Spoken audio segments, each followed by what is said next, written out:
Camping again? I did that too, but Achilles did it. I mean, soccer did it.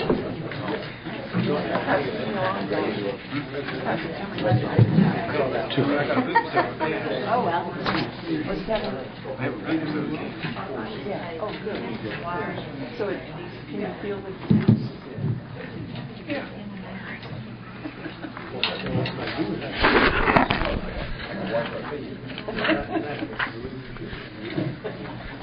Yes, sir. So we will call to order the regular meeting of the Town of Pittsburgh Board of Commissioners for Monday, September 14th, 2015, and begin our meeting with a moment of silence.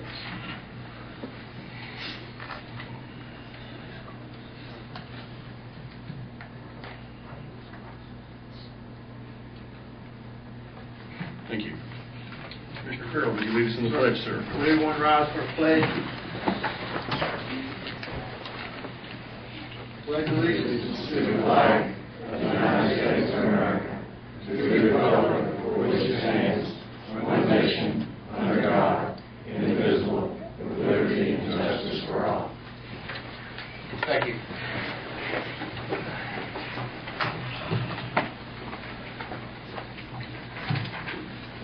First order of business will be approval of the consent agenda. We have 3 items on consent. Minutes from the previous meeting, a closure resolution for a celebration on Masonic Street, and an ordinance authorizing the Christmas parade. Any changes to the consent agenda? I'd like to make a motion that we approve the consent agenda with the modifications to the minutes that I distributed via email and that Alice has put before us this evening at our desk. We hear a second? Second. All in favor? Aye. Opposed? Being none opposed, the consent agenda is approved as modified. And now we need to approve the remainder of our agenda, our regular agenda. Any additions? Anybody have any additions, deletions, changes to the agenda? If not, do I hear a motion to approve the agenda as presented? So moved. Second. All in favor? Aye. Opposed? None opposed, the agenda is approved. Which brings us to our our next order of business, is ceremonial issues. And we have with us tonight the Little League team who has accomplished something quite amazing. We're going to read a resolution that we passed back on August 10th and recognize them here publicly to them. I'm glad y'all could come. Your achievement is noteworthy and worthy of our recognition here. So I'm going to read this resolution over again. Resolution honoring East Chatham Blue 12U Little Tar Heel Little League team. Whereas the East Chatham Blue is a Little Tar Heel League team based in Pittsboro in eastern Chatham County, and whereas the team travels and competes against other teams from around the state, and whereas East Chatham Blue capped off a 15-0 run in the postseason with a 4-0 mark at the 2015 Little Tar Heel League State Championship played in Little Washington, North Carolina. And whereas the success of East Chatham Blue and its championship in 2015 brings honor and goodwill to Pittsboro and Chatham County, now therefore be it resolved by the Town of Pittsboro Board of Commissioners to honor the accomplishments of the team, its players, the organization, the coaches, and all the family members, friends, and fans who supported the team in its drive to become the 2015 Little Tar Heel League State Champions, adopted this the 10th day of August, 2015. Congratulations.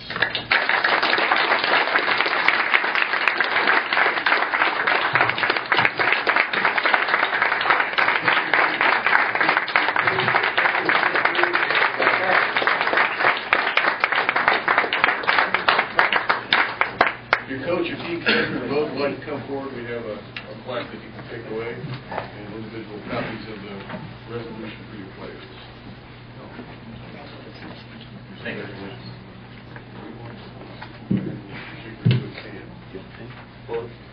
Come on up, gentlemen. Just walk up here. We all want to say congratulations, Steve. You can move that chair a little bit. Hi, Steph. Well done. I think the coach will hear the copy for all your players. Well done, gentlemen.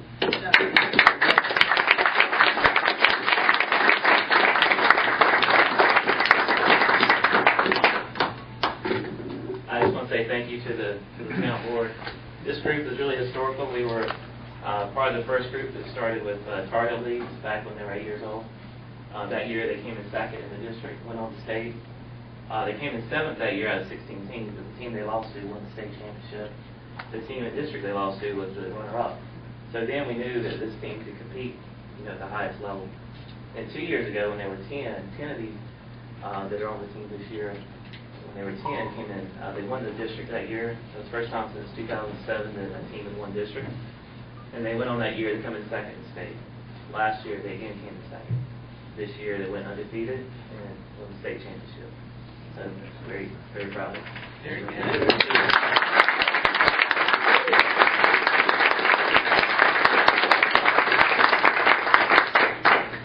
Some of the players couldn't be here.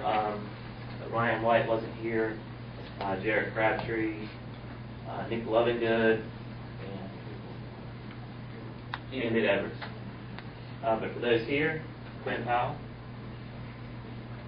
Bo Weathers,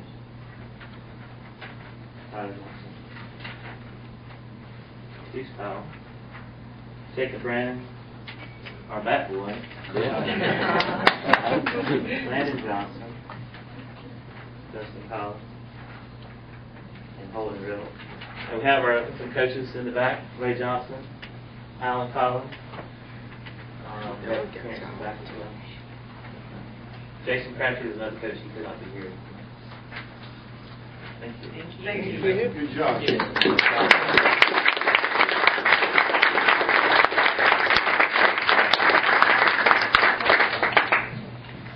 Good job to all the parents who've been driving them.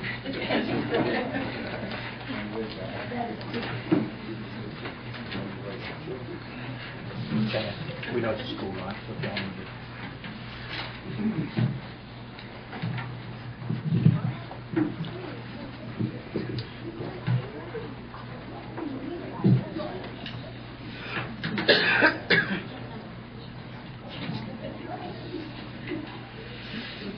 Okay, we have two other ceremonial items. One is a proclamation for Arts and Education Week in the town of Pittsburgh, and I'll read that into the record. Whereas the town of Pittsburgh recognizes that arts education comprising a rich array of disciplines including dance, music, theater, media arts, literature, design, and visual arts is a core academic subject and an essential component of a complete and balanced education for all students. And whereas arts education enables students to develop critical thinking and problem-solving skills, imagination and creativity, discipline, alternative ways to communicate and express ideas, and cross-cultural understanding that supports academic success across the curriculum as well as personal growth outside the classroom. And whereas arts education builds a school environment of high expectation, discipline, and academic rigor, strengthens student problem-solving and critical thinking skills, and provides another opportunity for family, community, and business involvement with the schools. And whereas where schools and communities are delivering high-quality learning opportunities in, through, and about the arts for children, extraordinary results occur.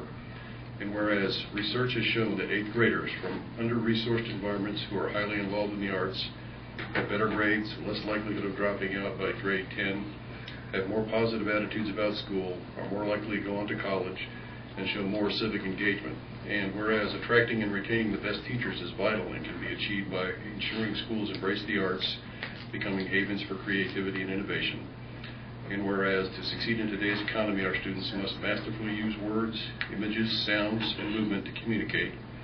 And whereas as the nation works to strengthen its foothold in the 21st century global economy, the arts equip students with a creative, competitive edge. And whereas art is integral to the lives of many United States citizens and can improve the vitality of our community and the nation. And whereas the week beginning on the second Sunday of September has been designated National Arts in Education Week. Now, therefore, I, William G. Terry, Mayor, do hereby designate September 13th through September 19th, 2015 as Arts and Education Week in the town of Pittsburgh. and urge all citizens to celebrate and join in the special recognition of the value of arts education in our community. This is the 10th day of September, 2015. Okay. This is kind of the fun part of government. This next proclamation I was asked to do by the grandson of a citizen of Pittsboro who has lived here all of her life and will turn age 100 on the 26th of September this year. And in honor of that, our family's going to have a family celebration in town, and we're going to issue this proclamation honoring her achieving her 100th birthday. That is Joanna Moore Leach.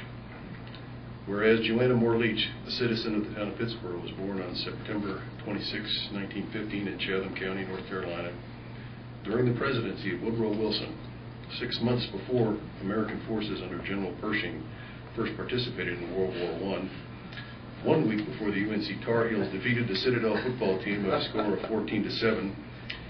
And during that period that came to be known as the Great Migration from 1910 to 1920, when African Americans by the thousands moved to northern industrial cities to find work to fill labor shortages created by World War I. And whereas Joanna Moore Leach has been a dedicated citizen of the United States for these 100 years, witnessing and experiencing the terms of 17 United States presidents while living, working, volunteering, and worshiping in the town of Pittsboro, North Carolina. And whereas during her lifetime she worked for 19 years in the medical clinic of Dr. K.M. Mathieson, which operated in downtown Pittsboro from 1938 through 1967. And she worked in the McGee Pharmacy for about 4 years. And whereas in June 1935 she was married to Robert DeFawcett Leach, her husband of 43 years, and subsequently raised 3 children with him here in the town of Pittsboro. And whereas she has served her community as a lifelong member of the Mount Sinai AME Church in the town of Pittsboro, and whereas on behalf of the people of the town of Pittsboro, I declare that we are honored to count Joanna Moore Leach among our most honored citizens. Now, therefore, I, William G. Terry, Mayor, do hereby designate September 26, 2015 as a day of celebration of the 100th birthday of Joanna Moore Leach in the town of Pittsboro, and urge all citizens to celebrate and join in the special recognition of this honored member of our community. This is the 14th day of September, 2015. And for the other board members, her family will be having a celebration. I believe it's a Saturday at the, I think it's the Council on Aging building. And I'm going to attempt to go and present this proclamation at that time. And of course, anybody who would like to join me certainly welcome on that occasion. Okay.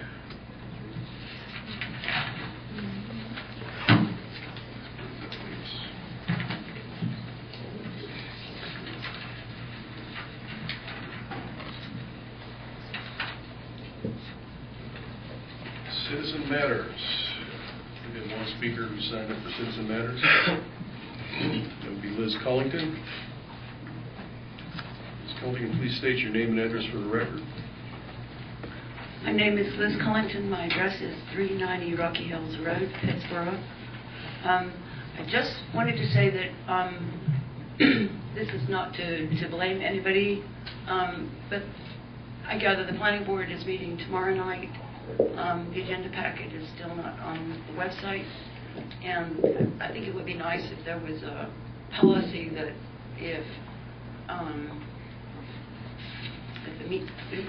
normally they meet on a Monday in a different week from the town board, and the agenda is on the website on Friday. These 2 meetings are back to back, and that may be part of the problem. But anyway, us newsy Parkers out there would like to know what the planning board is going to be considering, preferably not the afternoon of the evening of the meeting. And that was really all I had to say.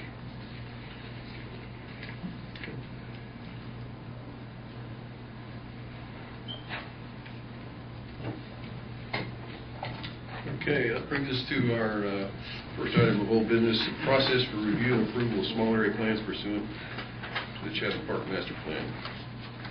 And Mr. Manager, who will I'll set it up. You have in your packet the memo from interim town planner Roger Walden.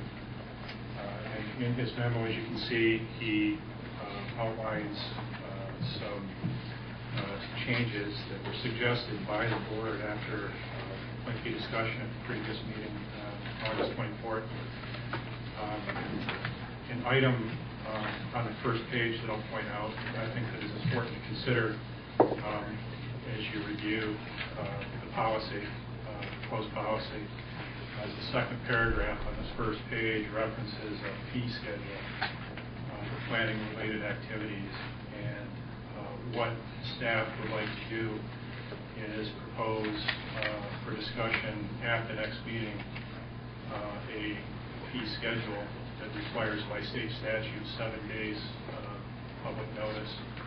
I think as we were preparing and looking over concepts for a fee schedule for this, Mr. Messick advised of the noticing requirement, so we drew that back, and I think that's why there's that legacy reference in that second paragraph there. But we end up the memo, I think on page 4, where we mentioned that we probably do need to review the current fee schedule, which is I think $825, which I think is quite low considering some of the review and possible need for third-party consideration to take place with this. So that's an item I think that we'll need to consider at an upcoming meeting, and we look forward to presenting that to you at the next meeting after due notice.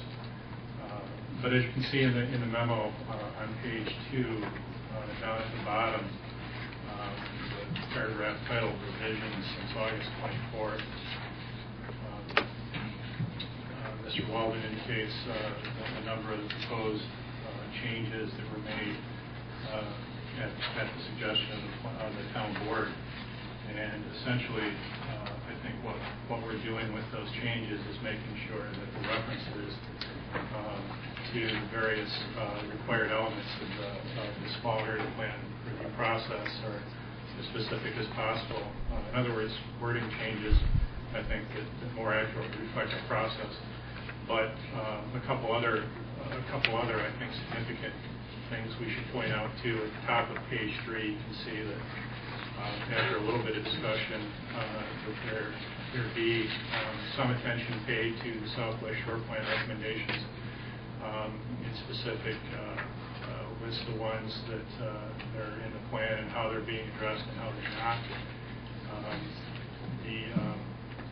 Also, too, a couple bullets down, the approach of the public information meeting, which is required at the beginning of the process, is changed considerably. In that, I think in our first go around, we were looking for the applicant to actually set up and facilitate that meeting, and I think mainly when we were tackling that, it was more of a consideration to staff time and resources and costs, and I think rightly so, this suggestion would allow staff to actually control the meeting, the facilitation, summarizing the information, the report writing with significant involvement from the applicant. And so, in essence, I think that may be one of the more significant changes to the plan. Otherwise, the plan remains largely intact, and as Mr. Walden indicated, what we're looking to do with this is to ask you to essentially endorse this plan for use as we move forward. We also too did forward the plan, or the proposed plan process to the newly hired town planner, which begins work on September 28th, and he's reviewing that.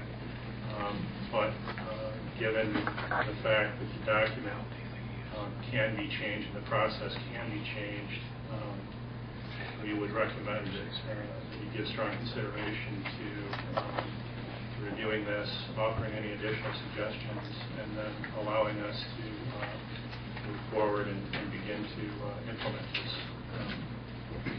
So So with that, I would open for any comments or questions or concerns with that, and just see where we can go with it. Any questions from board members or comments? I have a comment. In reference to the public information meeting, you're indicating on there that there should be, I think, 2 of those meetings.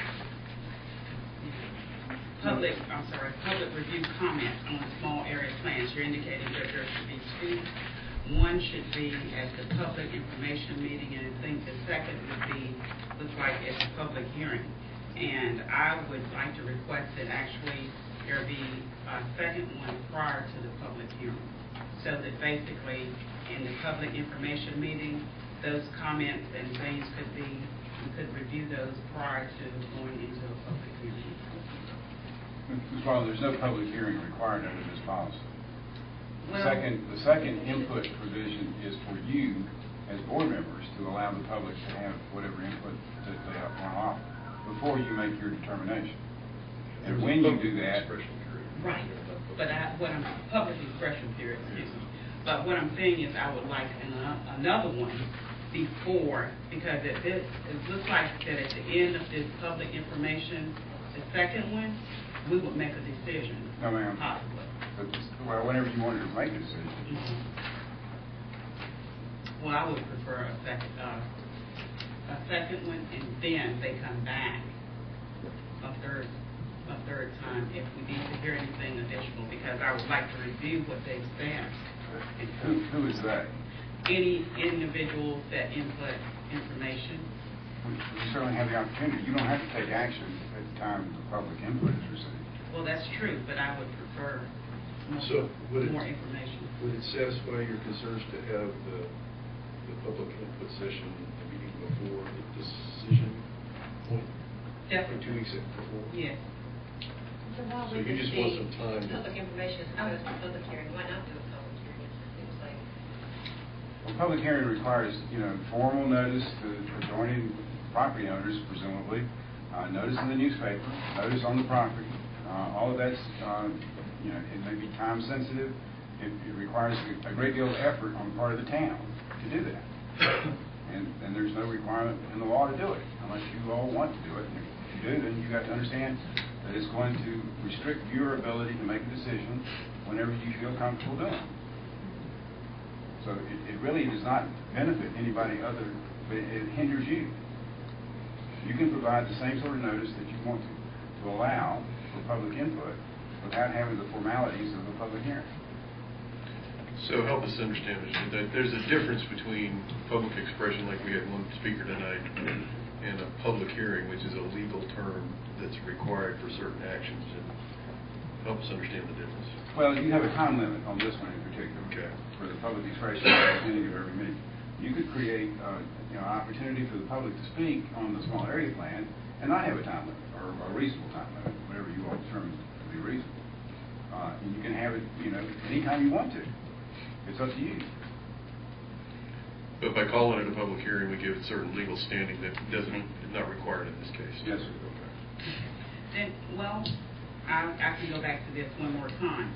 Okay, it says in here specifically, prior to any decision, the board may allow public input and comment, which is fine, upon the application including receiving comments at the Board of Commissioners meeting at which action is scheduled. So basically, I would prefer not to have to take an action or until after we've heard them a second time. That's what I'm saying. Okay, well, you could certainly have a provision either on your own to say that you won't make a decision until the following meeting. I think that's what you're getting at. That's what I'm getting at. Or if you want to put it in here, we can say it in here that you will not take action until at least the next meeting following whatever public input session you allow. That's what I would Would that prefer. make you feel more comfortable? Okay. That would Will these information sessions be a part of the town board meeting, or will this be a separate event? I would think it would be part of the town board meeting. Okay, because otherwise there would be no requirement for the town board to even attend. And that seems important for the town board to certainly hear what people have to say. Yeah, I think what we're all talking about is a public expression. Sort of a Expression. specialized public expression to satisfy Commissioner Boland would be 2 weeks before the item came up for decision. And I would offer that we're not limited to just one. That's true. Yes. Okay. So I think we would do well not to include language that says we won't take action on any particular night, because it could be that we've had 1 meeting, 2 meetings, 3 meetings, and we get to the 4th meeting and there's 1 comment, and yet we've bound ourselves not to take action until the next meeting, when in fact we could take action. So I think we should leave it up to our discretion as we are all ready to act, because we will act as a body and not individuals. So I think we should leave the ability to take action on any particular night and choose whether or not we need more public input or not. Well, if they're giving us public input on the second time, I can't really, I couldn't say that I could make a decision. Right. And we may at choose that not time. to. And we may choose not to. Exactly. So I want to have that alternative in there. What it currently says is that prior to any decision by you, the board, you may allow public input. And this even says that you could do it up until the last minute if you wanted to. You don't have to, but you can. You all can do anything you want to about that. So what are the rules as far as, I guess I'm concerned, I want the public to feel that they heard, that we get to hear. And I'm concerned, are we going to limit how, we're only going to set aside 10 minutes, or what's the structure of this? How can we make sure that people have the opportunity to voice their concerns? It's whatever you all determine to be a reasonable So opportunity. it's just up to the individual, there's no rules, it's up to whatever they're It's doing. up to the majority of you, the board, to Yeah, determine that. we can determine that tonight if you want to. If we want to limit it to 5 minutes per speaker, which is, I guess, what our public expression is, I think it's 3. And the clerk can tell me that it's different for public expression and public hearings. One's 3 and one's 5. One's 3 and one's 5. I think public expression is 3, public hearings are 5. We could make it 5 if we thought it was different. So what is the structure? And what's the process? Let me understand what this is going to look like for. Okay, if you start off at the process, is spelled out under the section called procedures on page 8. And there's a list there. There's a list there that kind of goes through each step. I understood that as far as the public information meeting, I'm just curious what's the itinerary like? What happens at this meeting? I'm sure you have the chance, the developer has a chance to present, the town has to present it. What's the structure for the public to voice their input? Well, I would imagine it would follow sort of a really basic welcome and introduction, express the purpose of the meeting by staff. Staff, again, one of the changes that we talked about going into this revised process that we have before you this evening is that the staff would lead the meetings. The staff would then invite the applicant to step up and present the project from kind of A to Z. And at that point in time, after they reach a Z, they could invite questions from the public, and the public could provide input to it. The town would try to make sure that everybody's questions and concerns and input and suggestions for the small area plan were heard and internalized by the applicant. Once everyone's been satisfied in that regard, then if necessary, we could develop a list of follow-up information, and then, if I'm not mistaken, staff would then be assembling that information for use by boards, by the planning board, the town board of commissioners. Mr. Rusbeck, at what time will this technical review committee see the input? That's at the beginning of the process. Okay. That is for the public Not the public hearing, but the public, Information meeting, Yeah. yes, sir. It's number 2 instead of number 3. I guess in terms of structure, maybe what you're wondering, which brings the question to my mind too, is it like public expression where people are going to sign up, or like a public hearing? Is that the same format? Or Whatever you it's all whatever want to you do. We want to do it, we didn't really set that. Okay. It depends on who is sitting in these seats, whether, how much you prefer. I don't, I, We need to live and give everybody time like we have. Yeah. That seems the most reasonable. Well, it's not, I don't think there's that many decision points here to talk about. If we want to, we have 5A, which is revisions to the 5, and 6 is review and action. If we want to stick a 5A in there that says opportunity for public expression at a board meeting, and you can put in there, I think speakers will be called as they normally called in public expression and allowed 5 minutes, and limited to 5 minutes to state their concerns about the issues or something. Make that a 5A. We won't put in there that it's normally we may hold at the meeting 2 weeks before the commissioners are scheduled to take action. Something like that for 5A work. And then, as with anything else, if people wanted to submit written comments, also acceptable. That's not going to affect that time to review. Now, that's not a special board meeting. Other business would be conducted that night. So.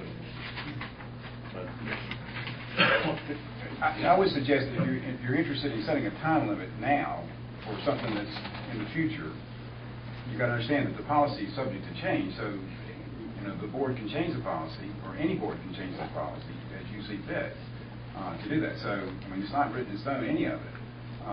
But rather than a 5A, if you want to take into 6, where in the sentence that says prior to any decision, as written it says the board may allow.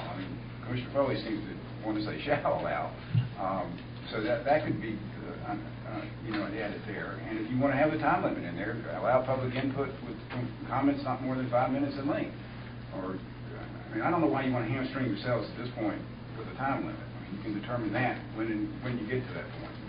If you want to devote an hour or 2 hours to the issue or whatever length of time you want to, then you can say that no speaker shall talk more than 5 minutes or 10 minutes or whatever it is, but not longer than a maximum amount of time, as you see fit in the course of the evening. But if you want it spelled out specifically, again, this is a limitation on your ability to act. So you are restricting yourselves, not anybody else. So the more limitations you put on your own actions, then you are going to be bound by this policy. And you're the only one that's being bound by the policy.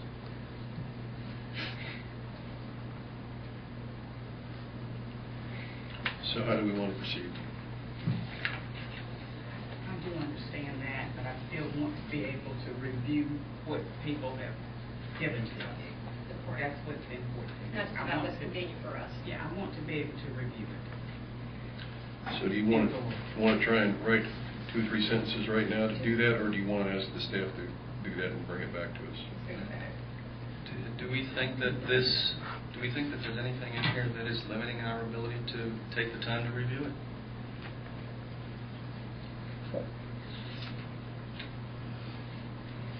I'm concerned the way it's written that a board could choose to not have any input from the community, and it seems to me that that's an important piece. And to me, it needs to be written in the Do you think if we change the word from may to shall, that would accomplish that? Yes. Yeah. I think that's reasonable. I like that idea.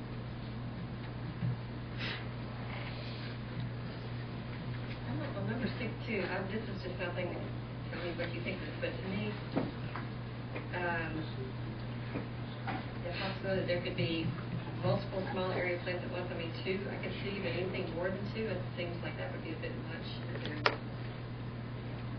sounds like that it's possible there could be any number of small area plans coming in at once. Is that correct? Yeah, that was also a question I had. If we had multiple small area plans at the time, were we going to allow our staff 10 days? Yeah. Like that That's seems like. in business days to go through multiple small area plans?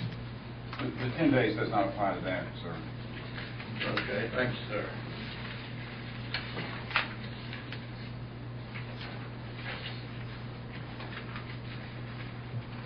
And Mr. Gruszbeck, how many small area plans do you think that the staff can handle at one time? Not all small area plans are created equal, unfortunately, so it really depends on the scope of the small areas. I think that you can consider each small area plan request separately. I think it's a fair question to make. You know, how many do we want to review at one point in time? But I mean, you could have 2 small area requests that are very small. You could have 2 small area requests that are going to be very large in scope. I mean, we have 27 to go over here altogether, and it ranges. So until we really get into it, it's hard for me to answer that question with 100% certainty. And I think there's mention of this item called a summary report. I think the summary report is that report by the zoning administrator and information from the technical review committee on the public input session. Right. And the time frame associated with that report is a reasonable time following preparation of the report. So there's really no time limitation on the time frame to review, for staff to review the small area plan. And that has to be done before it even goes to the planning board Right. in the first place, before it ever can come to you. So whatever the reasonable time period is to evaluate, whether it's 1, 2, or all 27, Right. will be done before it goes to the planning board. So however long it needs to take. It does allow, it does, that technical review committee mentioned in paragraph 2, keep in mind, it does allow the town some latitude to employ third-party consultants in order to get the best review out of a small area plan or a plan. So we can make that determination to address your concern at that point in time at the TRC level. Because we would have those folks as members of the TRC as we saw fit, right? As necessary. And I think that's, you know, I'm not really in the, you know, granted we're hiring a professional planner. We'll look at hiring a second planner to handle some of the more granular details. I don't want to pretend that we're going to be able to handle 27 small area plans at once with those 2 staff members and myself and Mr. Royal. So we may at times require a third-party consultant to handle it. So this allows for that to happen, and that's why I think another point is why we have to revisit the fee structure much sooner than later.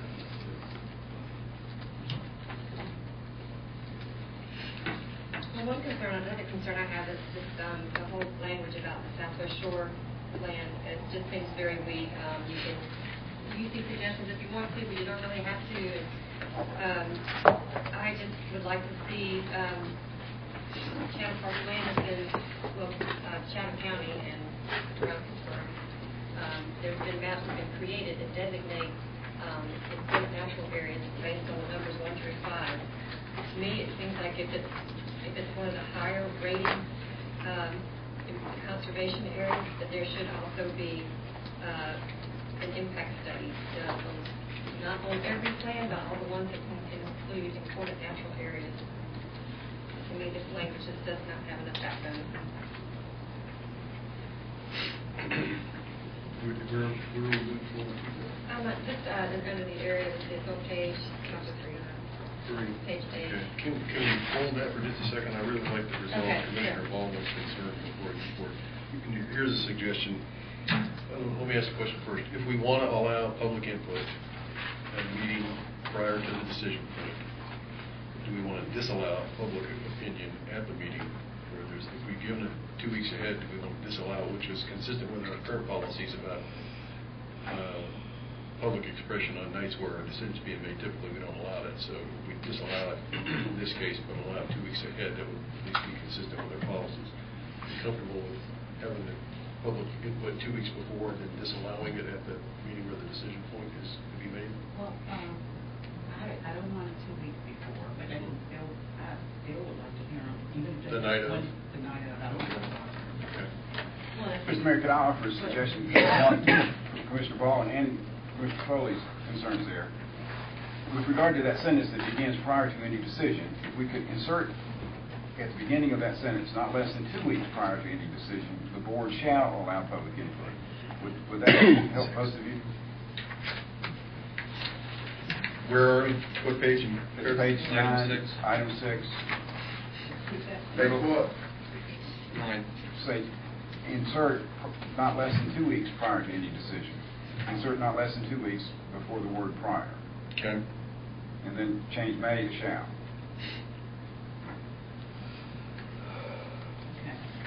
Yeah, that fixes it.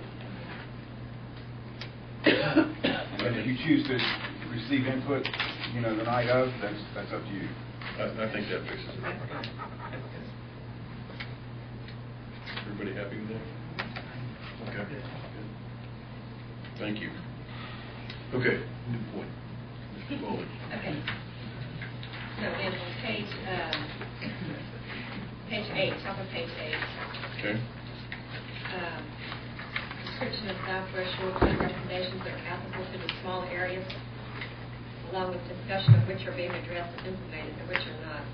So basically, we're telling developers that they can look at those recommendations and they can ignore them if they want to, or they can comply with them. But there's no substance to that.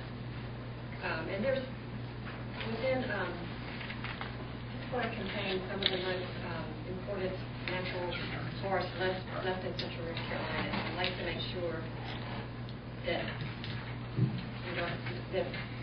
what I was saying before was that some of the maps are designating the natural areas that we have left, that they range by importance.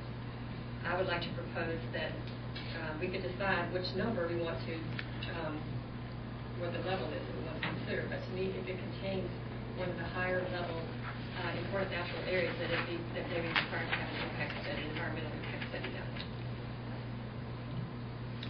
Mr. Foley, the policy already requires descriptions of the natural heritage areas on page 7 as part of the environmental features that everyone has to describe in the small area. And describing them is one thing, but taking action to make sure that there's no serious environmental impact is a totally different thing.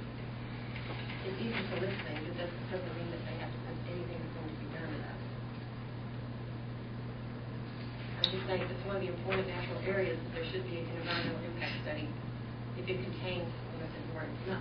Not all of the areas that are required, but the ones that contain designated important natural areas should require environmental impact study. Would it solve your dilemma if we just made that a standard part of the technical review committee's work, is to always have an environmental impact study? That seems like appropriate work for a technical review committee to do. Well, the environmental impact study is a very technical term, and it means a lot of information that you need to know what it is that you're asking for. Yeah, I understand. And it's not in the master plan.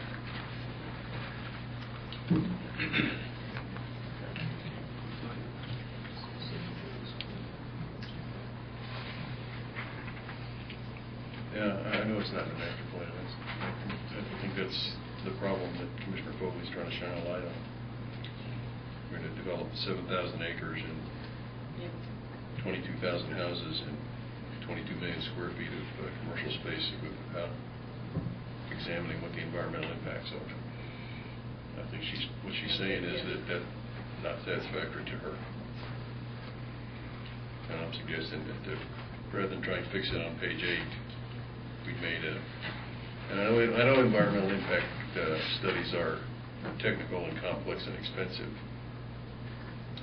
But we see newspaper articles that say this is I forgot how many $1 billion this development represents. So a few tens of thousands on environmental impact studies seems a small price to pay to get it right. To have clean, drinkable water is very important, and you put a price on it.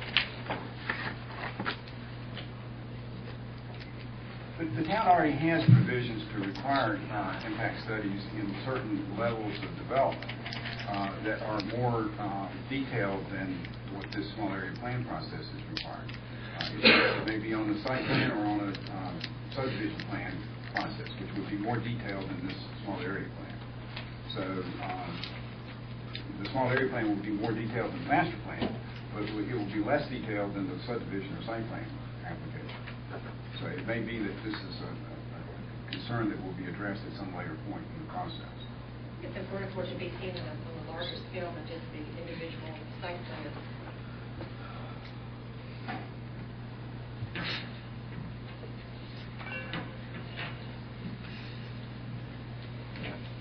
What are the board's thoughts on this? Yeah, how do other people feel about, I mean, if we were to require a technical review committee to do environmental impact assessments, that would mean some, I don't think we have in-house, I know we don't have in-house staff sufficient to do that. It would mean hiring a consultant, asking the developer to pay for that cost, which we're going to talk about later. And it would be we've all seen what an environmental impact statement looks like for just the installation of a sewer plant. That environmental impact statement went on for 300 or 400 pages, as I recall. I don't know that each small area plan would require anything that extensive, but if we're going to require that, we'd have to work out exactly what it is we're asking for. Well, and if there were a sewer treatment plant proposed, then it would have an environmental impact study associated with it. That's required by the state. Yeah. And we do have provisions in our existing ordinances for when environmental impact studies are required.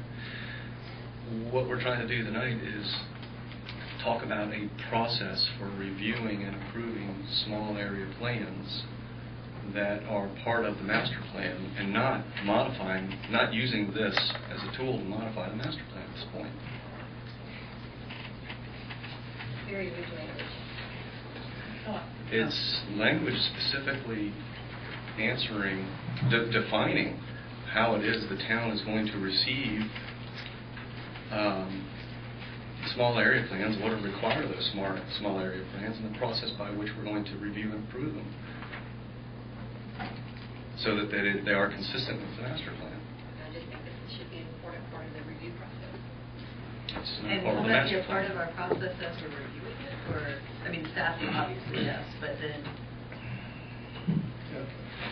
I don't think Commissioner Foley is asking you to rewrite the master plan. I think we're trying to fine tune what are the expectations of the technical review committee. I think it's to review the requirements of the small area plan. That on page 8, it indicated that there would be an analysis of compatibility, impact, and plan provisions as related to demand capacity analysis and plans for water supply and wastewater treatment. Is that not the impact? Well, we could add something to that. We could add environmental impact to that. This is listing transportation, it's listing water and wastewater, financial impact, but that's where it should go, the environmental impact. That language is taken directly out of the master plan.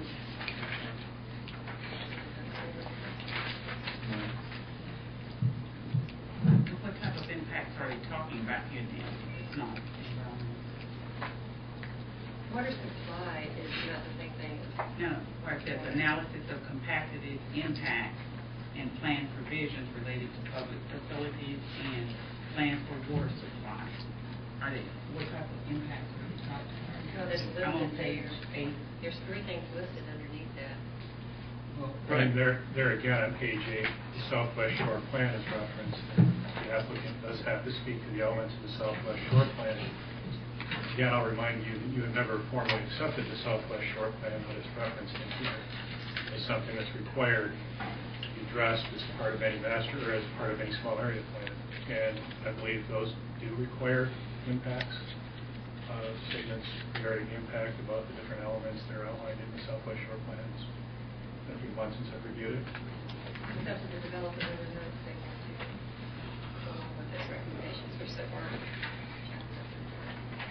The then it's ultimately up to us whether if it's a medicinal area plan to approve it or not. That's included under the list of things. I mean, as a board, it's exactly correct. I mean, as a board, you have the ability to say this either does or doesn't meet the criteria set up by all of these other elements, such as the California Shore Plan. Yeah, I think what I hear Commissioner Turner saying is, says here, they have to say which of the recommendations of the Southwestern Shore Plan are being addressed and implemented and which are not. And what I hear Commissioner Turner saying is if there's one on the not list that we're not satisfied with, we can say, well, that's not acceptable to us as part of the review process. That's great. Again, directing your attention to page 9, paragraph 6, where it says that what you all have the right to do, you can either approve the small area plan or you can deny the small area plan because it either fails to comply with the requirements of the master plan or fails to adequately protect the public health, safety, and welfare.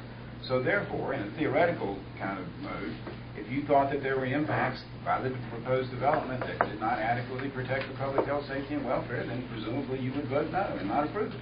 And that's your prerogative, and that's your bailiwick. And if you think that any of those things are an issue, then the majority of you think the same way, then that's what will happen. You have the right to deny it if you don't think it adequately protects the public health, safety, and welfare.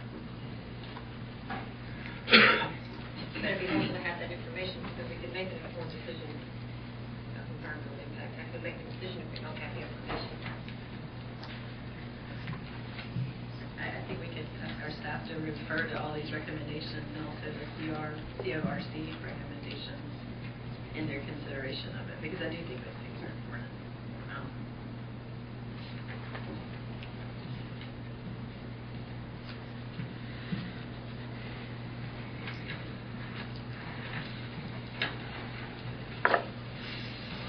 So where are we on it's a census board on this one?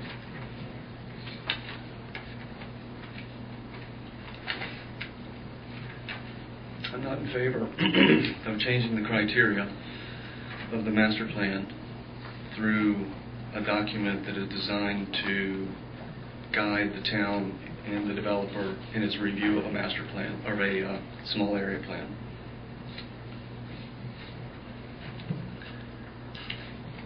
The master plan has very specific requirements for a small area and for additional elements. And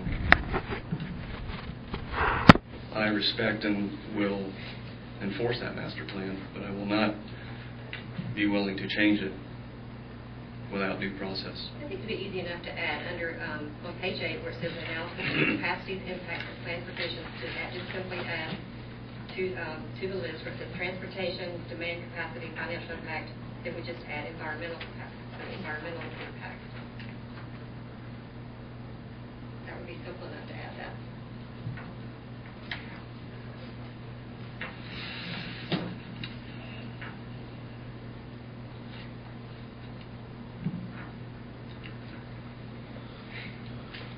How does the rest of the board feel about that suggestion? At a fourth bullet there, it says environmental impacts.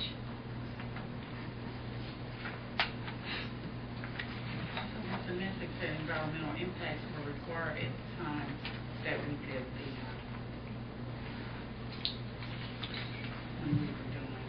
when they submit the plans to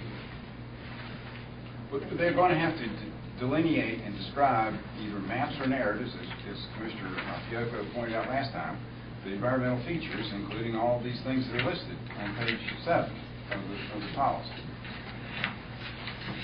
Also following that, in the next bullet item, the descriptions of the proposed development and its location and quantity of the proposed uses. So depending on the location of the proposed uses and the location of the environmental features that are listed, you may or may not have an issue with regard to any of those. And it's really difficult for us to tell here tonight whether you will or whether you won't, depending on what the small area plan is presented to you as. If in fact you get a small area plan that has both environmental features that are going to be affected by the proposed use of the property by the developer, then you can ask that question then, it seems to me. without requiring it off, as a matter of course, without even knowing whether it's required or not required, or whether it's going to be involved or not involved. Because part of the mapping that will be produced will be maps that show the flood zones, the base flood elevations, the water supply watersheds, environmental features including streams, buffers, wetlands, steep slopes, natural heritage areas, upland, mature hardwood forests, sub-watersheds containing federally listed aquatic species, and game-land hunting safety buffers. That's a pretty extensive list of environmental issues that I think if we see improvements, I think we can judge the impact by the proposed development.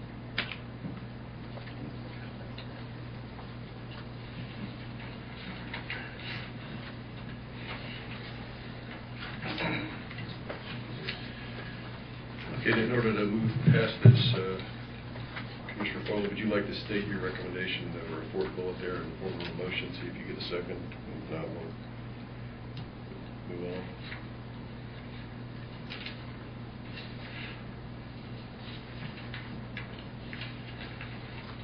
Well, if we added environment as a fourth bullet, it still just says analysis of it. Right. It's not an impact statement. It's just stating this is important. Included in. Yes, and I think what others are saying is that it's implied in the on the previous page.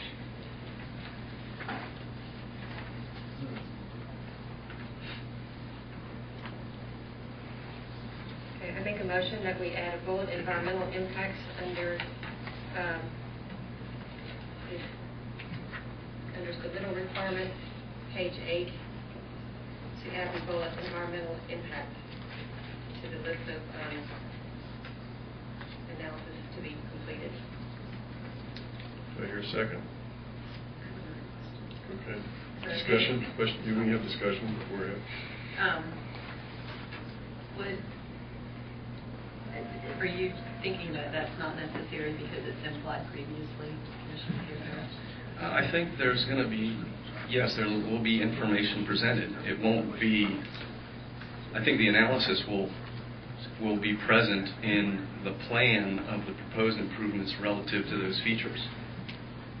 And if there's a 100-foot buffer shown on a stream and there's a development shown in that buffer, then clearly we know there's an environmental impact that we won't allow. It may or may not be clear. Sometimes an analysis is as an extra step to say, well, this, or it doesn't have to be anything elaborate, but analysis implies that if there is something that might not be recognizable just by looking at the features, the analysis would make sure that that's discussed and that's mentioned. What features would we request that aren't listed? How would anybody know? Why do you think anybody ever had an environmental impact study done? Because it's not always clear. You would say that presupposes there's going to be an environmental impact. I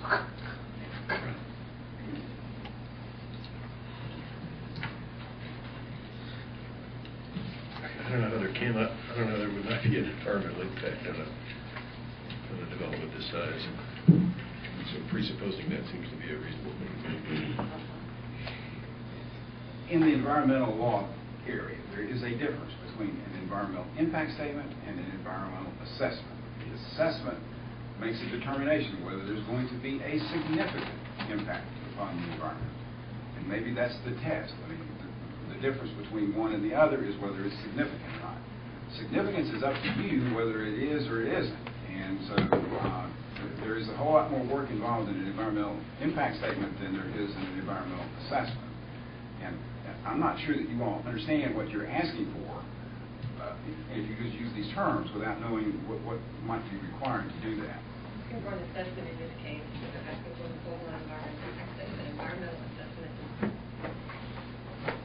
Just before we know what the features are going to be, but we need to know how all those different features will be impacted. The analysis would help make that more clear. So, Commissioner Foley, are you asking that the developer do that analysis or contract for that analysis and include it in their submittal? Or would you like a third party retained by the town or the technical review committee to do that analysis? That can be part of the technical review committee. I just feel like that there should be some analysis as to the features that are on the plans. And I think if you wait until the small area plans, and it's so broken up, it's hard to sometimes see the significance.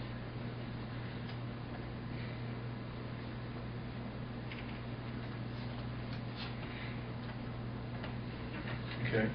We have a motion on the table that has not been seconded. Is there a second to Commissioner Foley's motion to add that bullet regarding environmental assessment? I thought she said environmental impact. And it didn't mean environmental, it said environmental assessment.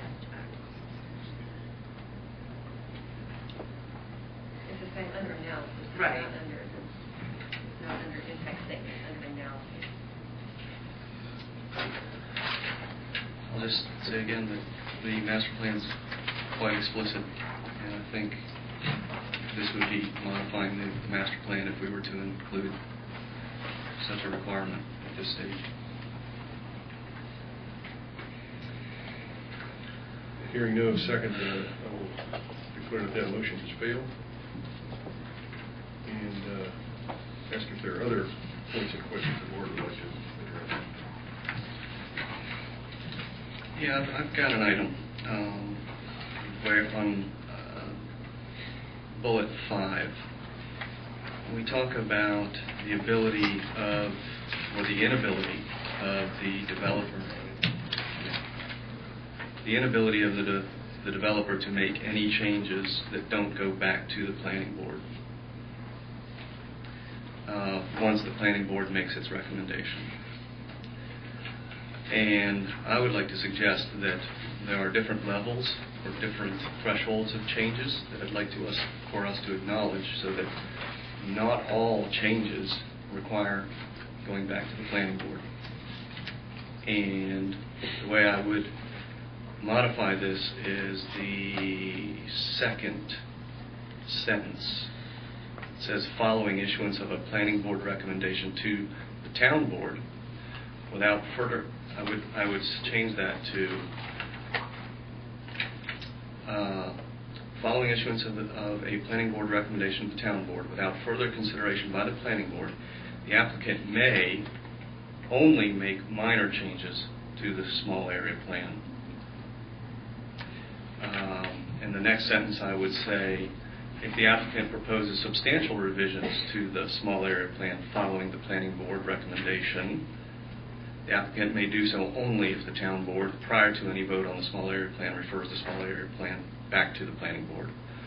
So basically, if there is a minor change that the developer wants to propose to the small area plan before this board, and this board finds that acceptable, that it doesn't need to go back to the planning board. But in fact, if there is a substantial change, then it go back to the planning board. And I see Mr. Messick offering some advice. The reason this was done the way it was, at the first iteration of this, it was said that the developer could not change the proposal at all after the planning board, to make sure there was no difference between what the planning board considered and what comes before you. Mm-hmm. The first sentence that you're talking about was changed to say that if the board determined that a change was necessary, then the board could have it done, and the applicant could proceed further, whether it's a minor change, a major change, or whatever. It's not a change instituted by the developer, it's a change that's instituted by the town, without having to go back before the planning board. Right. If there's a change for any other reason, if the developer wanted a change that was not instituted by the town or not encouraged by the town, then you would have to go back to get the planning board to consider the same thing that's coming before you. So it was an attempt to make the planning board recommendation consistent with the proposal that you all see, unless you see fit to allow it to be changed. If you don't want to allow any changes, then obviously it won't happen. And so that's the reason it was worded the way it is, and it was not a focus on major or minor changes. It was only if you allowed a change would it go forward at all. It's different from the planning board recommendation. Or if it was any other reason, then it would have to go back before the planning board. Right, and any other reason other than a change suggested by the town via the planning board, planning staff, or this board. Any other reason, it goes back to the planning board. Right. I'm suggesting that there may be changes that the developer wants to make that are minor in nature, that this board finds acceptable, without it having to go back to the planning board. Well, I would think that that would come under the first sentence.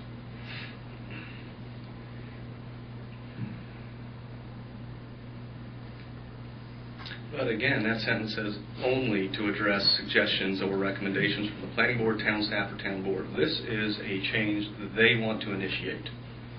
And I'm suggesting that it makes sense that they have the ability to do that and this board have the ability to act on it if it's minor. If it's substantial, it goes back to the planning board. So that's my recommendation.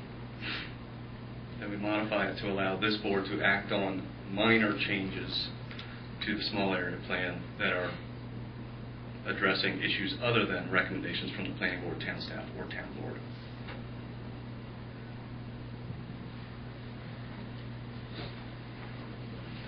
So then it's up to us to decide what's minor or major, which... I think we would have assistance from staff, town manager. Well, even so, I mean, usually there's some sort of numeric criteria, square footage or something, Right. Acreage or... And I think we could develop that as to what constitutes minor versus major. significant change in footprints or something. I mean, I don't know. We can come up with something like that.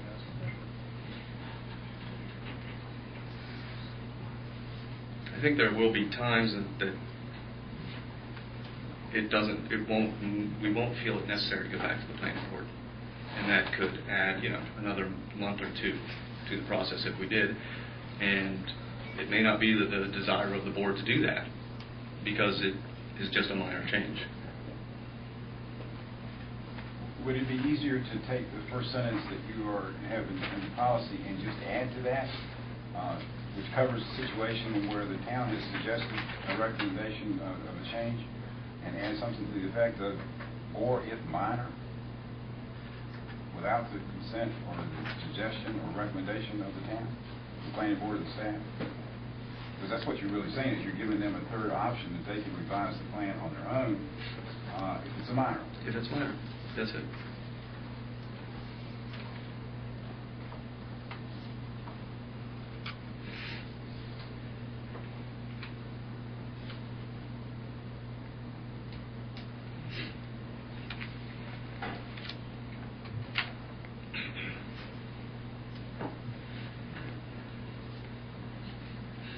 I believe this language was acceptable to the developer as it was written.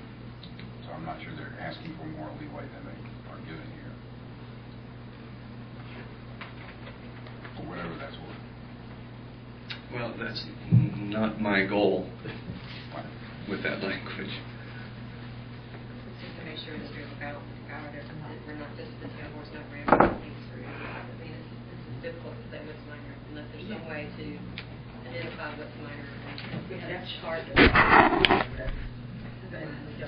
what I was thinking. How can you determine what's minor and major? Some of this is minor, and other people may consider it major.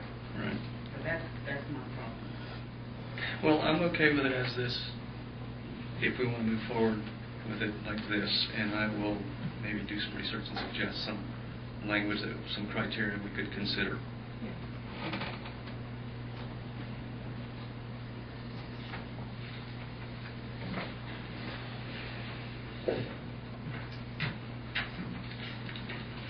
Any other questions about aspects of the revised plan?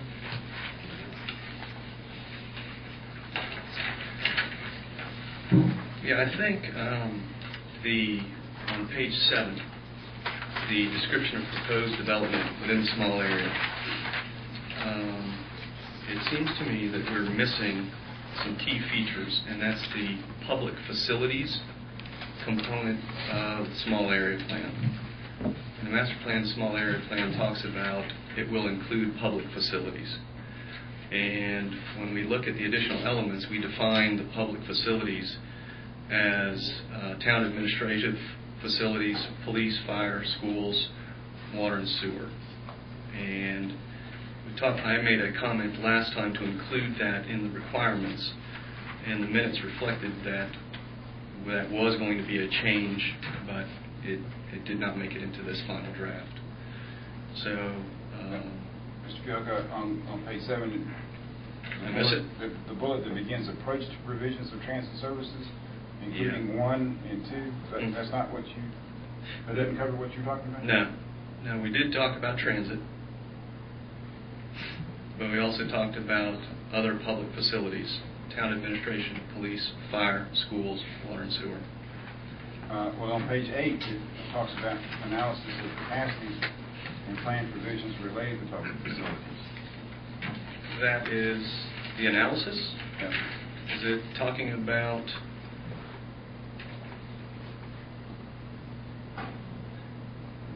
and then we have 3 bullets written down as to what that includes. But I don't see anywhere that we're talking about where the school is going to be shown on the small area plan. Well, if the school is a public facility, then it's one, it would be a location and quantity of proposed uses, so it would be a proposed use that would have to be identified. 2, and to the extent of capacities, impacts, and plan provisions, it would have to be shown on there. Because these 3 bullets under analyses are including, but not necessarily limited to. So you're suggesting that these features would be shown in a small area plan? So to me, the school would be a proposed use. And police stations, fire stations, Yes. water supply and distribution, sewer collection and treatment. In some level of particularity, yes. Okay. Would it be harmful to add that to make sure that we're clear? At the end of page 7. Yeah.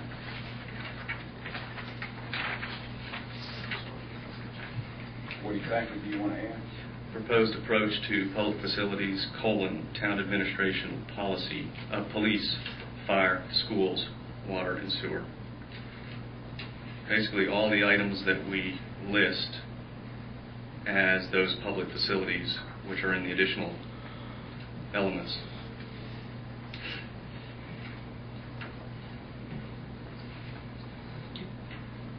One more thing about that, reference to the approach, I know you were talking about affordable housing, the approach to affordable housing. Tell me about that again. That is not listed on a requirement of the small area plans. It is an additional element, so there will be a requirement for the developer to develop an affordable housing plan for the project, for the property.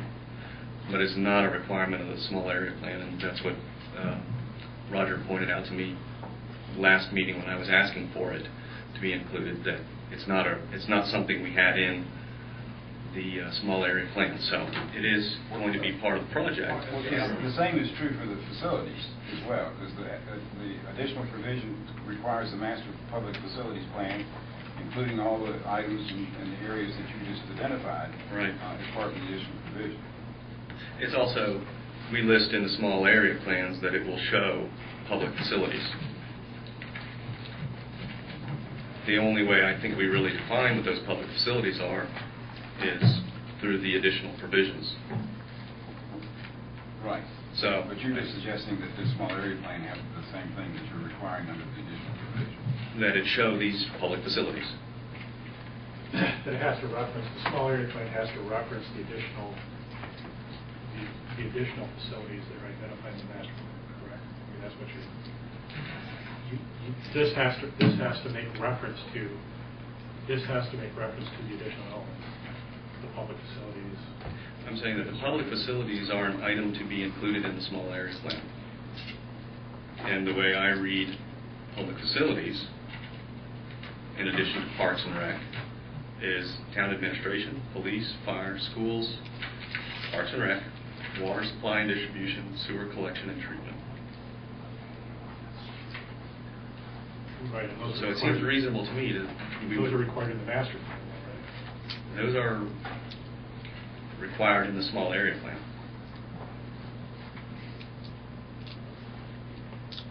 I don't know that I understand the difference between the proposed approach method that you described and impact analysis, pass these impacts and plans revisions. What is the difference? I'm saying that there will be a design by the developer that says this is where we think a school goes. This is where we think a police station goes. This is where we think a fire station goes. I think you may be asking much too granular for information on a small area plan. We're going to be talking about housing uses, commercial uses. I don't think we're going to go to a site specific. I'm not talking about site specific, but if we're showing roadways and buffers and parks and streams, we're going to be saying what's in between all those things, i.e. commercial development at this density. And I'm suggesting there should be placeholders in that small area plan to describe where the schools are, where the fire station is going to be. Those are key components of this small area plan. Even though it's required in the additional provisions? The additional provisions, yes. And so they should be reflected on the small area plan. Okay.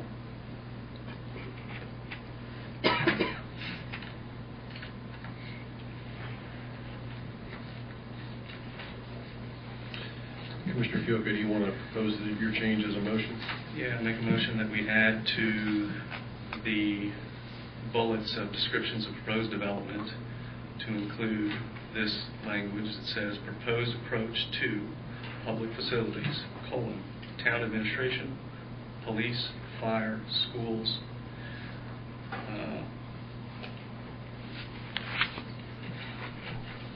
water supply and distribution, sewer collection and treatment. Say with applicants, because not every small area is done by the school or... Right. And I think it's clear to say that this small area doesn't have some. Did you include Parks and Rec? Parks and Rec are already up here. Okay. Yeah. Michael, we also have water and sewer demand projections right up there. Mm-hmm.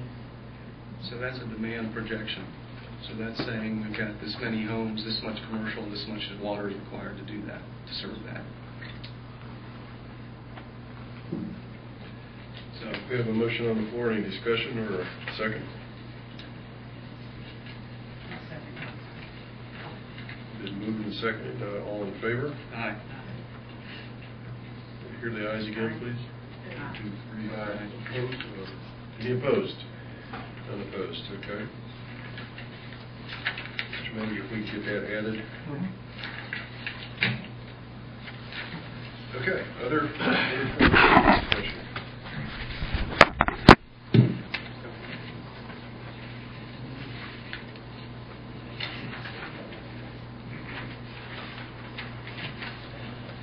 I just want to ask a general question about early on in the discussion of Shadow Park, we talked about when would we see traffic impact analyses, and I guess I want to ask that question again. Is that part of a small area plan, or is it not part of a small area plan?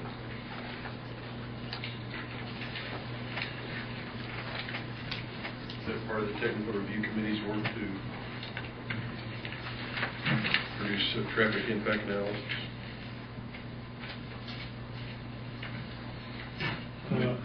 Page 8, analyses of capacities, impact, and plan provisions related to public facilities. The last bullet before procedures.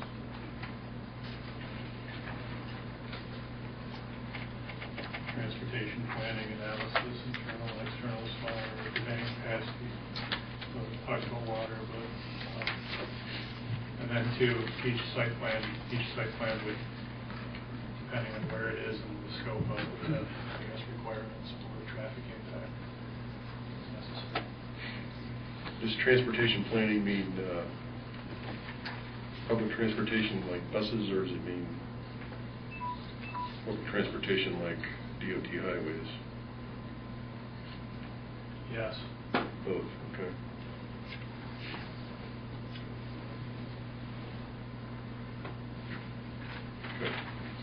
Okay, I'm satisfied. Mr. Rusbay, do you feel like the time frame that's listed here is reasonable? Well, we have the ability to make sure that if we don't have sufficient information, we can go back and get it. And I think that's the most critical. That's the most critical thing. We have the ability to hire in third-party assistance if we need to. We'll have more staff to deal with it. So it's anytime you're starting a new process, a new policy, there's definitely some unknowns. We can't skirt that fact. But to this point, we think that even with the scope that we should be able to accommodate reasonable requests for smaller platforms. What happens if we don't meet that time frame? The only time frame that's relevant is reasonable. That's what you have to do.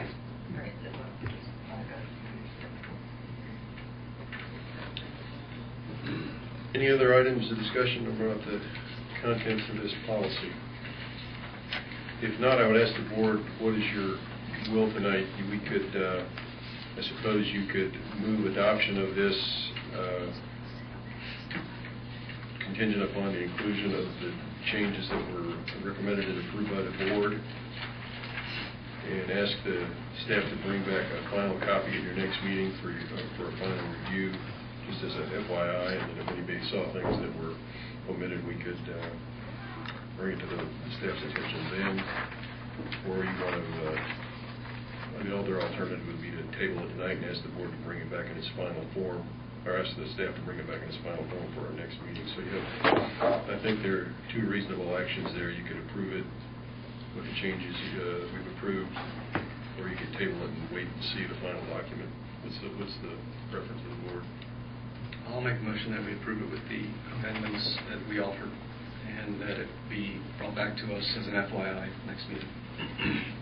And I ask that we allow the input of our newsletter if he has changes, consider his changes. Well, I think we can adopt this, and what was advised to us is that it's a fluid policy that we can change, and so some of the things that I suggested about minor modifications versus substantial changes, we might choose to include that. So I think if our planner clearly has the opportunity and ability to put his fingerprints on it. I think it's understood that we wanted to give him that opportunity, and then as I was reading through this today, I was thinking, we're really not going to, tonight we found a few things that were troublesome to some folks, and we're not going to really know until we test fly this thing. I think that the first time we review a small area plan, that'll be the beta test, and as the staff's already pointed out, this is a policy document that we can change at any given meeting if problems emerge, and I think our new planner will be more than capable of discovering if we've got some errors or omissions in here that need to be addressed once he gets on board and gets his feet on the ground. So any other discussion before I call for the vote? It's been moved and seconded that we adopt this plan with the changes that we discussed and approved tonight, and that instruct the staff to bring a final corrected copy back to us as an FYI item for our next agenda. All in favor? Aye. Opposed? Being none opposed, the plan as modified is adopted.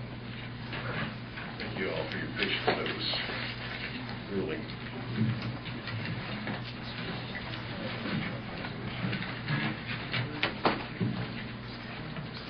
Okay.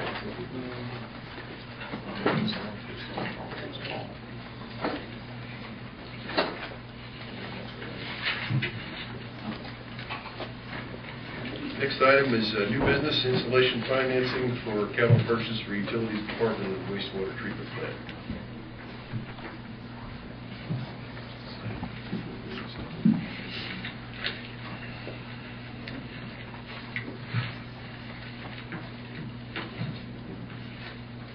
In your packets, you received a memo from me recommending the financing for capital purchases for our utilities department and the water treatment plant. In particular, this is something that we had talked about during our budget process, that we would use debt service to finance capital purchases that were identified in our budget season. And as part of our due diligence, we went out and solicited quotes from several area banks, and we had received 4, and out of that, BB&T was the leader that offered us the lowest rate and the best term. The loan amount that we were looking for was $210,000, and BB&T has offered us a rate at 1.88%, which, by the way, is actually 0.10% lower than our current installment purchase that we had for buying our police vehicles. So we actually got an even better rate than our previous commitment with them. And we will be using this to buy 3 pickup trucks for public utilities. And we will be replacing the backhoe with a new backhoe. That's about a $90,000 investment. And we will be also getting the backwash filter for the water treatment plant. That's about a $55,000 investment.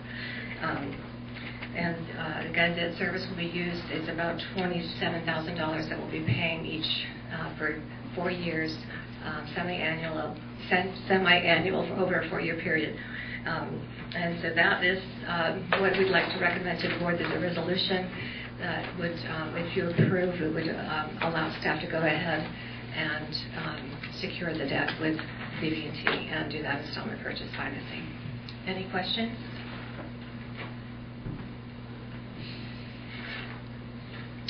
The only question I would have is there an issue around timing of when you go to closing? Once you go to closing, the clock starts ticking on your first payment, and I'm concerned that if you aren't ready to make these purchases, you might want to delay the closing unless the purchases are kind of in the bullpen, ready to go. They're in the bullpen. Okay. We actually hope to receive the vehicles by end of month, the 3 vehicles, and the filter's currently being built, and the backhoe was just ordered last week. Good. So you don't have I ran into a problem one time where I did a loan like this and ended up making payments on a vehicle I hadn't bought yet, but it doesn't sound like you have that problem. So No, when the board approved the debt service as part of the budget, staff took the go-ahead and green light to say, let's go ahead and start the process. And so now we just like to finalize everything and close as quickly as we can. I think the terms are more favorable than you had estimated during the budget process. Yes, I had budgeted 2.25%, thinking that would be conservative, so I was delighted that it came in considerably lower, so I was very pleased. I know, I thought about that. But I think we'll have to leave that the way it is. It's not enough to make it worth the refinance, but the thought did cross my mind. Okay, any other questions? Not to hear a motion to approve the loan. All in favor? Aye. Opposed? None being opposed, the loan is approved. You have authorized to proceed. Thank you.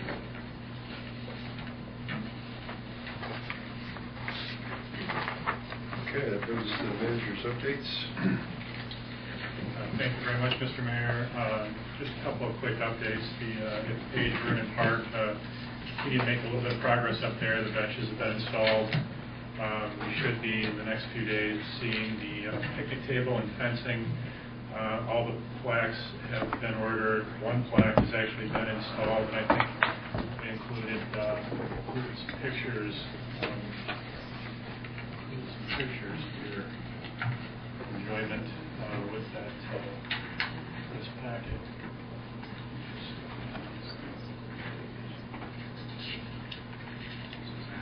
You can see where the plaque, how the plaque is displayed on one of the rocks. And this lighting comes out lovely, so which is, I guess, another minor update. There will come a time when we have actually a flat panel 70-inch screen on that wall that'll show up a lot better than that noisy, which I guess you can turn off the lights, and that creates all sorts of other problems with this bunch. So let's just move forward. Trust me, or look in your packet, or if anyone in the audience wants to see, the benches are installed along the brick wall, and plaque is up. You can see a little bit of detail as far as the brickwork is concerned. And then you have the overall sort of panoramic view of the courtyard here as best as you can see it with some landscaping. There will be a tree here, hopefully. The weather would be perfect to do it right now to get the landscaping in, but unfortunately we're probably going to have to wait a week or two for that. The idea being that we will have everything ready to go for an opening event for October 10th, and Mr. Horn, Paul Horn, indicates that we'll have some local food catered for that with some light music also there, and all the beautiful people will be in attendance for you to meet and greet and welcome, and I think we get people asking about it all the time. You can see also too, one thing I'd point out as far as the actual detail is the caps. You've heard me mention in previous meetings that there's a stone cap that goes on the retaining wall here. And I think there are 2 or 3 stones that were broken during installation. We're kind of waiting for those to be installed as well. But again, we have a lot of people asking, when it's going to open and peeking at it. And, on weekends, it seems like every weekend is busier here than the last, and so we're really looking forward to honoring Paige Vernon with this tremendous park and giving the community some much-needed open space in our downtown in time for the street fair, street sidewalk fair at the end of October. Planning director, as I sent the word out last week, Jeffrey Jones from the town of Holly Springs, who was previously, currently actually, until he wraps up work there, is employed as a senior town planner. He's been there for 12 years, and he basically hits all the marks that we were shooting for as far as current long-range planning, working with UDO, working with and developing small area plans. Holly Springs, obviously, for those of you who have been in the Triangle area, can appreciate the amount of growth that Holly Springs had in the last 20 or 30 years, and so he was there for quite a bit of it. He'll be here on September 28th. We've already had some back and forth on some materials that he'll be going over, including the small area plan that you guys have reviewed tonight. I haven't received any feedback from him on it, but when I made one thing I thought was kind of interesting about Jeff is when I made the announcement on the Facebook page,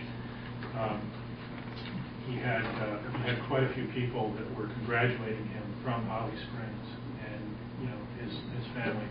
And I think on one hand, one of the things that we looked at when we looked at his resume was, well, Holly Springs is a larger community. What kind of a move? Is it a lateral move? Is it a regression? What is the motivation for coming to the town of Pittsboro? And I think he very clearly sees Pittsboro as a place where he can be challenged, and he can not just wear the title of planning director, but also really sink his teeth into a community that's looking at growing in a very smart way, like we're making every effort to do.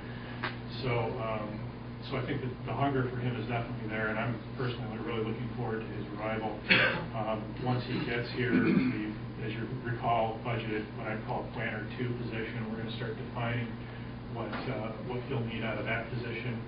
I'm thinking in a very general sense that a Planner 2 is going to be hiring in for a lot of the detail regarding some of the more granular activity that we've had. The requests for decks, setback requirements, zoning requirements, and things of that nature.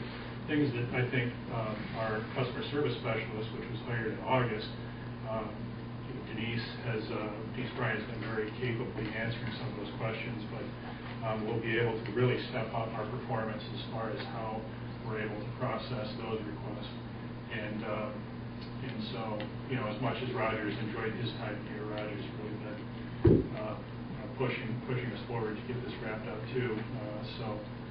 Anyway, when he does arrive, please help me welcome Jeff. One of the things I think that we'll be doing when he gets here is having a staff sort of meet and greet for not just Jeff, but a couple of the other people that we've hired with the town. If anything, because they're a few new faces from these new positions, and so when we do set that date, I'll let you know. So if you stop, maybe that's a good opportunity for you to stop by and meet everyone. So more to come on that. As you can see, the East Street sidewalk continues to move forward. It appears as if they do have the storm structures in-house. I didn't drive past today, but it was my understanding that their crew is working on getting those in. There was some earth moving as far as that last segment of sidewalk is concerned, and so we should be able to get that finished shortly. On Thursday, you'll be engaging in a workshop session that I think is going to be similar. I would propose to be similar to your retreat formats. Talking to the contractors that we've been working with on some of the utility and infrastructure information, we should have all the full materials in by Wednesday morning, which I don't know how much you're going to want to read ahead of time, but we should be able to get out a lot of the information that we're going to be going over on Wednesday or on Thursday. We should be able to get that out on Wednesday. Some of the information will be familiar to you in terms of the distribution issues that were discussed back on July 27th, meeting that I was not here for. But the water issues, Jordan Lake Partnership and some other activities, recent activities that we've had, will be explained in greater detail. And then obviously too, a full report front and center will be forthcoming on Thursday afternoon with regards to the wastewater treatment plant, PER. And we've had some back and forth on that most recently. So anyway, I think it should be very helpful. There's a lot of time that's been given to that. If you guys have any dietary suggestions that you want to make, please let me know now or offline. But at minimum, I'm not going to let you have this meeting from 4 to 7 or 4 to 8. I guess I said 4 to 7 here, but I'm scheduling from 4 to 8. I'm not going to let you go at that time period without having at least a cheese ball or something. So you're going to have to deal with that. So there will be something there for you. Davie Street subdivision, kind of a planning issue or item. We originally, I think, had intended on having the developer come back for revisions at this meeting. After some back and forth with our interim planner, he received information just this past Friday, which really wasn't enough time for us to be able to put anything together for you. So we're going to be addressing those concerns on the 28th. And then, of course, you'll recall that there was a presentation that we're looking forward to regarding, I cannot pronounce that, Mr. Mayor, if you have any ability to pronounce that element that is in the Haw River that something like 1,4-dioxane or something. Dioxane. Yeah. Okay. So Dr. Nate will be here presenting that on the 28th as well. And with that, I would open it up for any comments, questions, concerns that we may have. Okay. Question for the manager on this report?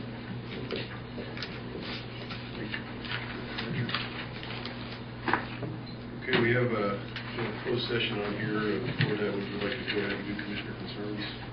Please out.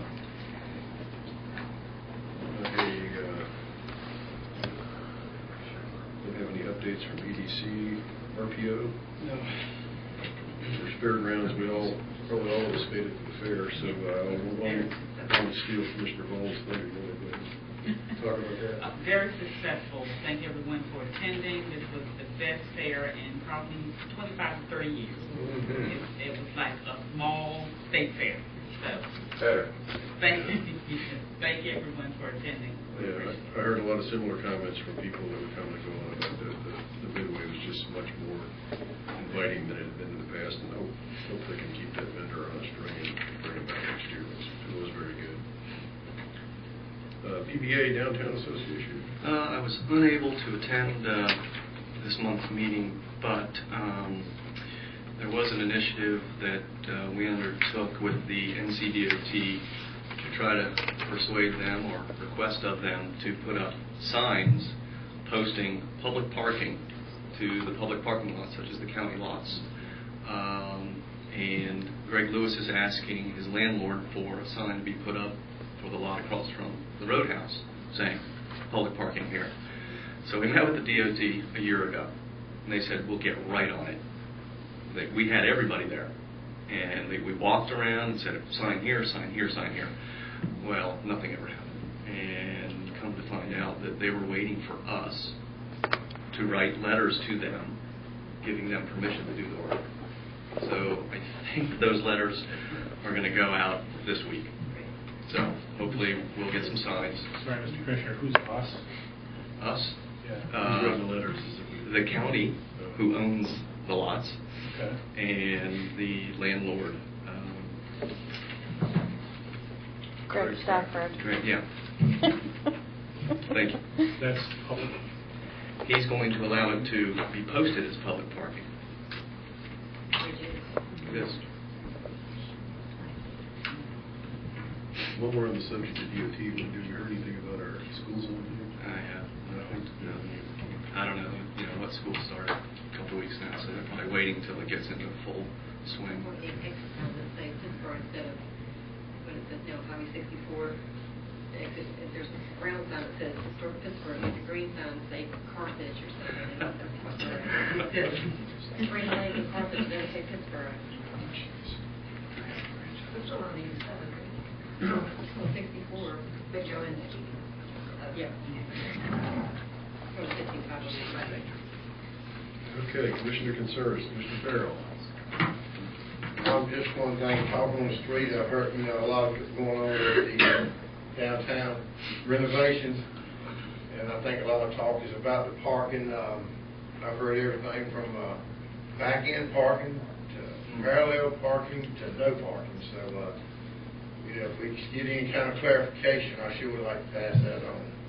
I hope we continue to park it like it is, but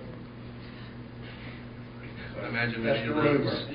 I imagine many of the store owners and shops prefer that. I mean, I could offer this in the downtown renovation plan. I mean, all of that is, the revitalization is all a living, breathing document. And I think there are some things being distributed that show what we're working on, but nothing's in stone yet. Everything has to be worked out with the DOT and the town, and Paul Horn's working with us, with the PBA, and so nothing is set in stone. But there will be another citizen meeting. We did have one set, but it's had to be moved. But we're working on another one in the next 2 or 3 weeks. as long as we don't lose any parking spaces. That's I all know, right. I know. We can't afford to Believe lose me, one. I know. Anything else, sir? Mr. Foley. I was just going to mention, we, just a little update on the Town of Pittsburgh Facebook page. We broke 2,000 likes this week, and we also broke a record. We had over 9,000, we reached over 9,000 people on one post this week, which is about restaurants in Chatham County that received some good no's. And then, so in total, for the week, we reached over 14,000 people, which is making this outside of Pittsburgh. Hopefully bringing people into town to spend money. Anyway, so it's taken off. Good.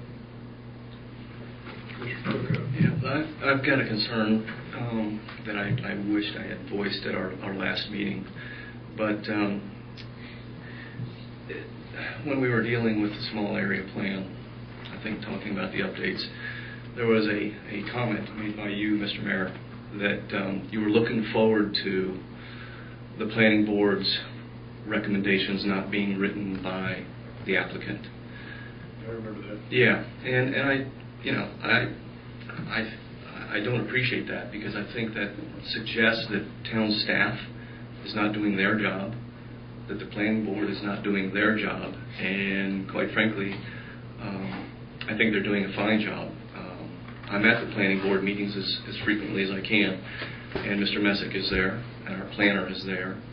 We've got 2 members of our planning board here tonight, and I see them doing very good work.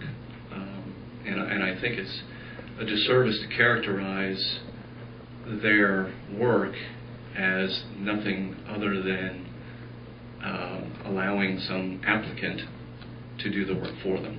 So I was frustrated with that, and I just want to express my discontent with what I think your language intended or intimated. Okay. Your comments are noted, and you understood me perfectly. Very good. Well, I think it's an insult to the staff and the planning board, and I for one, wish you'd refrain from such statements, because I don't think you've produced anything, at least not to me, and I don't know if you've produced it to any of these other board members, information that would suggest that that is the case and that our staff is not doing their job. Noted. Anything else? That's it. Commissioner Baldwin. I don't have anything at this time, thank you. Okay, then that concludes the regular meeting and brings us to our closed session. Somebody would like to make a motion that we go into closed session? I'll make a motion that we go into closed session pursuant to NCGS 143-318.11, parentheses 35, to discuss the purchase of real estate. All in favor? Aye. Opposed? Prepare to go to closed session.